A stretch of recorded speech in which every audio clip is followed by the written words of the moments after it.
नमस्कार। आज हम संसाधन एवं विकास के बारे में पढ़ेंगे कि संसाधन होता क्या है। हमारे पर्यावरण में उपलब्ध प्रत्येक वस्तु जो हमारी आवश्यकताओं को पूरा करने में प्रयोग की जाती है, जिसको बनाने के लिए हमारे पास पर्याप्त प्रौद्योगिकी भी है और जो हमारे लिए आर्थिक रूप से संभाव्य भी है और जो सांस्कृतिक रूप से मान्य भी है, वह एक क्या संसाधन है। हमारे पर्यावरण में उपलब्ध वस्तुओं की रूपांतरण प्रक्रिया प्रकृति है। प्रौद्योगिकी और संस्थाओं के पारस्परिक क्रियात्मक संबंध में निहित है। मानव प्रौद्योगिकी के द्वारा प्रकृति के साथ क्रिया करते हैं, अर्थात मानव की क्रिया के फलस्वरूप संसाधन प्राप्त होते हैं और अपने आर्थिक विकास की गति को तेज करने के लिए संस्थाओं का निर्माण करते हैं। क्या आप भी बहुत से लोगों की तरह संसाधनों को प्राकृतिक उपहार समझते हैं? ऐसा नहीं है। संसाधन मानवीय क्रियाओं का ही परिणाम है। मानव स्वयं संसाधनों का एक महत्वपूर्ण हिस्सा है। वे पर्यावरण में पाए जाने वाले पदार्थों को संसाधनों में परिवर्तित करते हैं तथा उन्हें प्रयोग में लेते हैं। इन संसाधनों का वर्गीकरण हम 4 तरह से करते हैं, जिसका हम विस्तृत अध्ययन करेंगे। इसमें एक डायग्राम भी दिया गया है संसाधन के बारे में कि संसाधन कितने प्रकार के होता है। मूल रूप से संसाधन 2 प्रकार के होते हैं, एक प्रकृति के रूप से प्रदत्त और दूसरा मानव के द्वारा प्रदत्त। अब देखिए संसाधनों के प्रकार। संसाधनों के वैसे तो 4 प्रकार होते हैं, लेकिन ये अलग अलग इनके भी प्रकार के होते हैं। एक जैव संसाधन होता है और दूसरा अजैव। जैव संसाधन होता है जो जीवन मंडल से प्राप्त होता है, जैसे पशुधन, प्राणीजात, वनस्पति से। अजैव संसाधन जो निर्जीव वस्तुओं से प्राप्त होता है। देखिए साम्यता के आधार पर यानी समीपता के आधार पर एक नवीनीकरण और दूसरा अनवीनीकरण। नवीनीकरण वो होता है जिसका उपयोग हम बार बार यानी पुनः पूर्ति योग्य संसाधन भी किया जाता है। इसका उपयोग हम अलग अलग बार बार कर सकते हैं, जैसे ऊर्जा संसाधन है, जल संसाधन, वन संसाधन। अनवीनीकरण वो होता है जिसका प्रयोग हम एक बार करने के बाद कई लाखों वर्षों बाद ही दोबारा कर सकते हैं, जैसे जीवाश्म ईंधन अचक्रीय है, एक बार प्रयोग के साथ ही खत्म हो जाता है।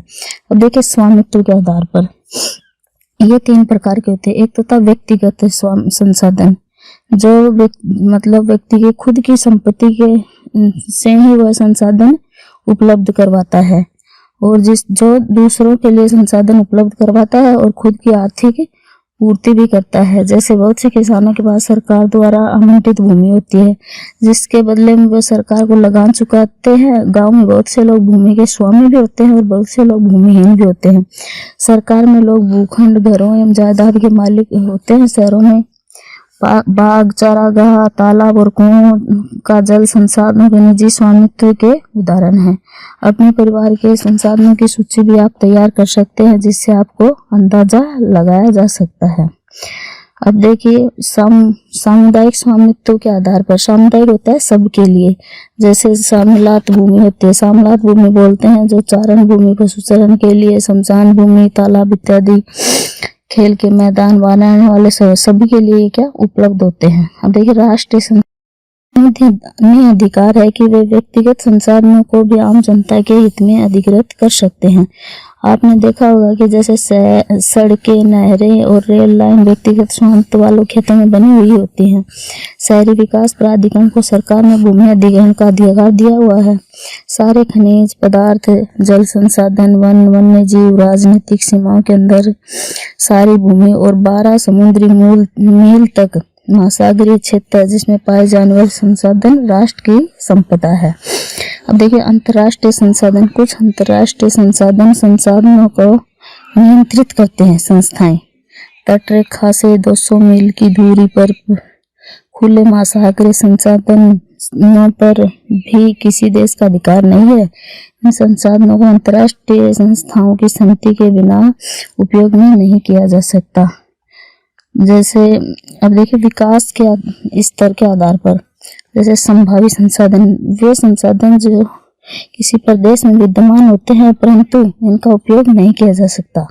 उदाहरण के तौर पर जैसे भारत के पश्चिमी विशेषकर राजस्थान और गुजरात में पवन और सौर ऊर्जा के संसाधनों की अपार संभावना है, परंतु इनका सही ढंग से विकास नहीं हुआ है। अब देखिए विकसित संसाधन।